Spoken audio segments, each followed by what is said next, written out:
Assalamualaikum warahmatullahi wabarakatuh. Shalom, Om Swastiastu. Perkenalkan, nama saya Yuyun Putri Wahini Patigu. Saya dari Prodi PGSD kelas D Universitas Tadulako.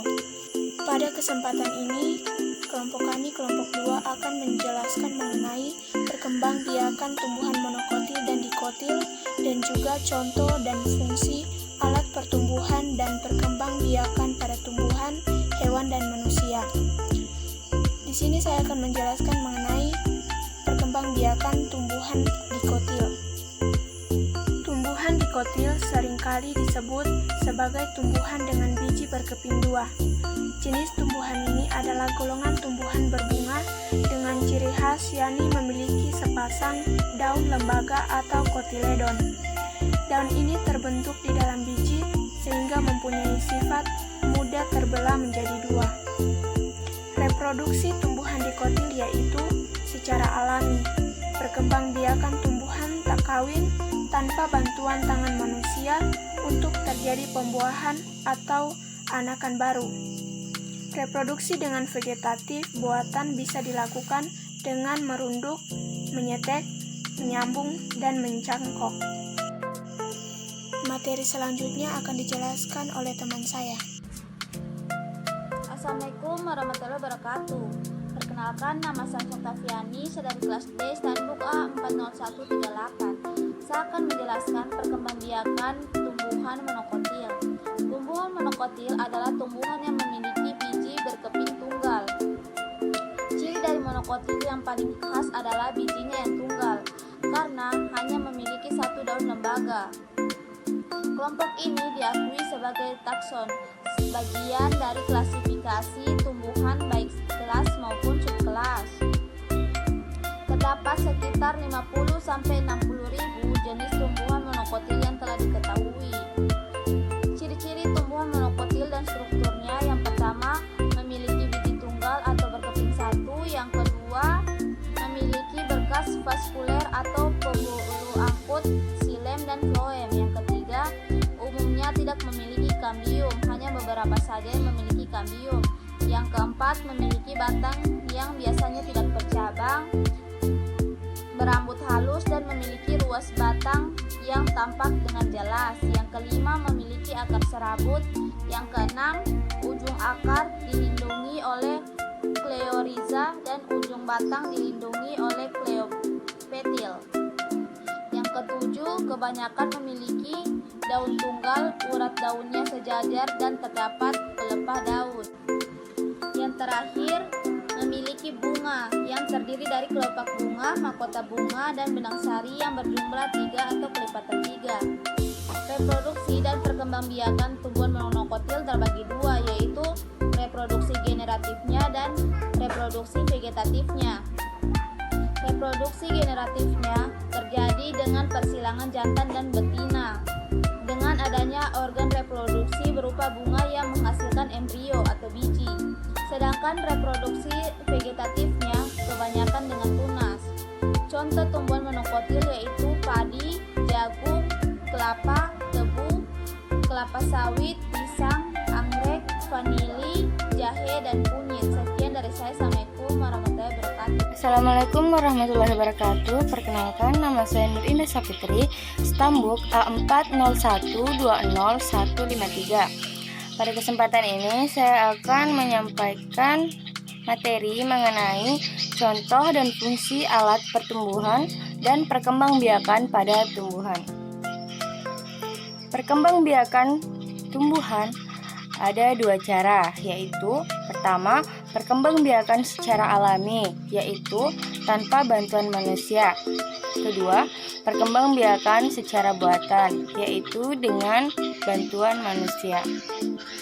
Perkembangbiakan secara alami terbagi menjadi 4 cara, yaitu pertama, biji. Contohnya tanaman mangga, jeruk, jambu, pepaya, dan lain-lain. Kedua, tunas. Tunas adalah bagian tumbuhan yang baru tumbuh. Contohnya pisang dan bambu. Yang ketiga, umbi. Umbi adalah bagian tubuh tumbuhan yang mengalami perubahan fungsi sebagai tempat penyimpanan cadangan makanan. Umbi terbagi menjadi 3, yaitu pertama, umbi lapis, contohnya bawang merah, bawang putih, dan lain-lain. Yang kedua, umbi batang, contohnya kentang dan ubi jalar. Yang ketiga, umbi akar, contohnya singkong, wortel, dan lain-lain. Yang keempat, spora. Spora adalah salah satu atau beberapa sel yang terbungkus lapisan pelindung. Contohnya, tumbuhan paku dan lumut. Perkembangbiakan secara buatan terbagi menjadi 2. Pertama, mencangkok. Mencangkok adalah memperbanyak tumbuhan dengan cara memotong dahan tumbuhan induknya.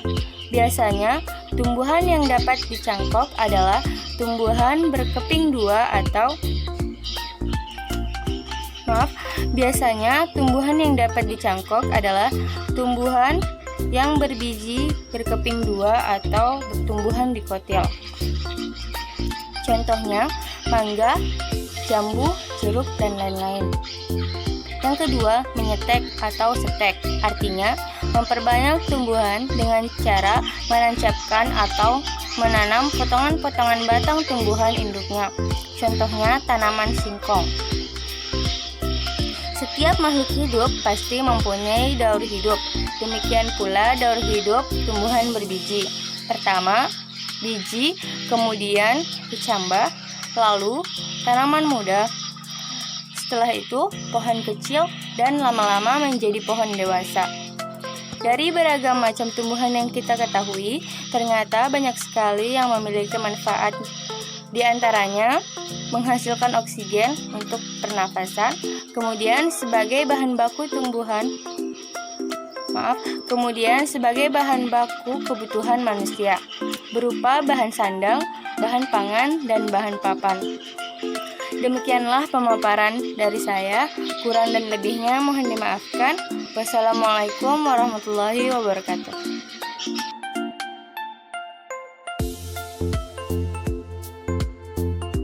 Semua makhluk hidup mengalami masa pertumbuhan dan perkembangan. Pertumbuhan pada hewan ditandai dari bertambahnya ukuran seperti tinggi, berat, panjang, serta bentuk tubuh yang sifatnya tetap dan irreversibel atau tidak dapat balik ke bentuk yang semula. Misalnya, seekor kupu-kupu dewasa tidak bisa menjadi kepompong, sedangkan perkembangan yaitu proses perubahan bentuk organ-organ yang mengarah pada kedewasaan. Contohnya, pematangan sel-sel tubuh sehingga dapat bereproduksi. Secara umum, pertumbuhan dan perkembangan pada hewan tidak beda jauh dengan pertumbuhan dan perkembangan pada manusia. Pertumbuhan dan perkembangan pada hewan terjadi pada seluruh bagian tubuhnya.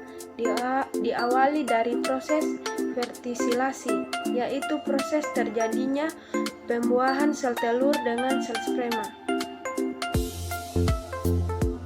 Pertumbuhan dan perkembangan pada hewan dibagi menjadi 2 fase utama, yaitu fase embrionik dan fase pasca embrionik. Fase embrionik. Fase embrionik merupakan fase yang dimulai dari terbentuknya zigot sampai berkembang menjadi embrio. Pada tahap ini, zigot yang terbentuk dari proses fertilasi antara ini kita sebut gastrulasi. Lubang tempat pelekukan itu kelak akan berkembang menjadi anus yang disebut blastopor. Pada tahap ini, embrio telah membentuk dan menghasilkan 3 lapisan embrionik, yaitu ektoderm, mesoderm, dan endoderm.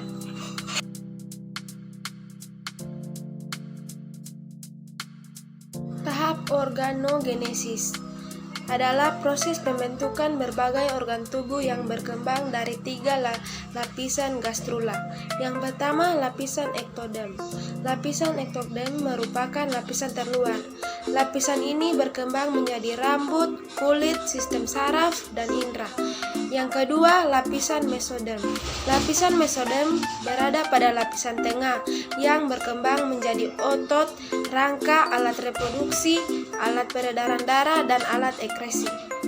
Yang ketiga, lapisan endoderm. Lapisan ini berkembang menjadi alat pencernaan dan alat pernapasan.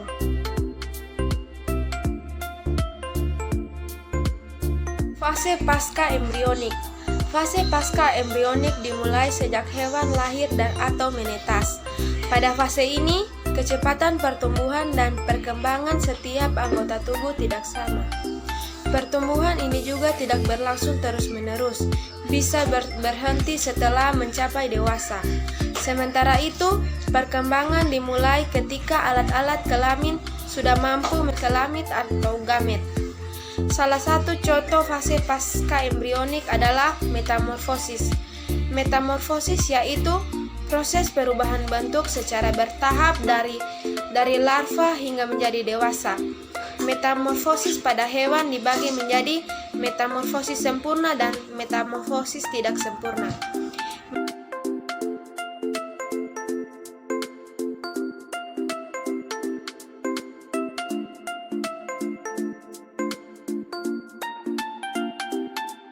Assalamualaikum warahmatullahi wabarakatuh. Perkenalkan, nama saya Mutmoza Filiansi, Stambuk 40120149. Baiklah, pada video ini saya akan melanjutkan contoh dan fungsi alat pertumbuhan dan perkembangbiakan, yakni mulai daripada tumbuhan, hewan, dan saya akan melanjutkan yakni pada manusia. Nah, telah kita ketahui bahwa pertumbuhan itu adalah proses terjadinya perubahan ukuran atau volume pada makhluk hidup yang terjadi pada masa hidupnya. Nah, yang diakibatkan atau sebab akibat adanya perbanyakan sel. Nah, pada contoh alat dan fungsi pertumbuhan, misalnya selama pertumbuhan berlangsung akan terjadi pengangkatan jumlah dan ukuran sel. Nah, pertumbuhan dapat diukur dan dapat dinyatakan secara kuantitatif. Nah, dalam bentuk data angka seperti panjang, lebar, dan tinggi. Nah, ini diukur dalam meter atau sentimeter dan massa diukur dalam kilogram. Nah, kita akan masuk pada perkembangbiakan. Nah, perkembangan adalah proses menuju tercapainya kedewasaan atau tingkat yang lebih sempurna. Perkembangan tidak dapat dinyatakan dan diukur secara kuantitatif, melainkan kualitatif. Perkembangan merupakan proses yang berjalan secara bersamaan dengan pertumbuhan. Nah, apa saja contoh dan fungsi alat perkembangbiakan pada manusia? Nah, contoh alat fungsi perkembangbiakan ini terjadi pada sistem reproduksi pada manusia. Sistem reproduksi ini terjadi pada laki-laki dan juga terjadi pada perempuan. Nah, kita akan membahas dulu sistem reproduksi atau alat reproduksi yang terjadi pada wanita atau perempuan.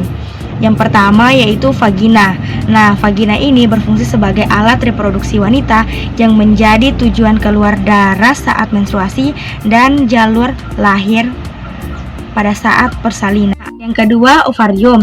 Nah, ovarium berfungsi bertanggung jawab untuk memproduksi hormon seks wanita seperti estrogen. Dan yang ketiga yaitu tuba Fallopi. Tuba Fallopi berfungsi sebagai menyangkut ovum yang dilepaskan dan membawanya ke dalam infundibulum atau bagian yang tuba Fallopi untuk dipindahkan ke rahim. Keempat, yakni rahim atau uterus berfungsi sebagai menyokong embrio selama tahap perkembangan. Yang kelima, leher rahim yang berfungsi menghubungkan vagina dan rahim. Mungkin masih banyak lagi alat dan fungsi perkembangbiakan pada manusia. Saya akan lanjut lagi pada contoh alat dan fungsi perkembangan pada laki-laki, yaitu yang pertama penis, yaitu berfungsi mengeluarkan urin sekaligus mengeluarkan cairan mani. Yang kedua, testis berfungsi memproduksi dan menyimpan sperma. Dan yang ketiga, sektrum yakni berfungsi untuk mengangkat testis dan mengontrol suhu dari testis. Yang keempat, epidermis yang berfungsi untuk membawa dan menyimpan sel sperma yang telah diproduksi di testis. Dan yang kelima, vas deferens, yakni berfungsi untuk mengatur sperma matang ke utera sebagai persiapan ejakulasi. Dan yang keenam, vescula seminalis yang berfungsi memproduksi cairan yakni yang berguna memberikan energi untuk sperma bergerak. Dan yang ketujuh, saluran kemih yakni berfungsi untuk membawa urin dari kantong kemih keluar tubuh. Dan yang kedelapan yaitu kelenjar prostat yakni berfungsi menambahkan cairan yang membantu sperma saat terjadi ejakulasi dan membantu menjaga sperma tetap sehat. Dan yang kesembilan, kelenjar bulbourethra yakni berfungsi untuk memproduksi cairan yang melicinkan saluran kemih. Nah, itulah tadi perbedaan perkembangbiakan tumbuhan monokotil dan dikotil serta contoh dan alat pertumbuhan dan perkembangan pada tumbuhan, hewan, dan manusia. Kami mohon maaf apabila ada salah kata dan tingkah laku. Kami akhiri, wabillahi taufiq wal hidayah. Wassalamualaikum warahmatullahi wabarakatuh.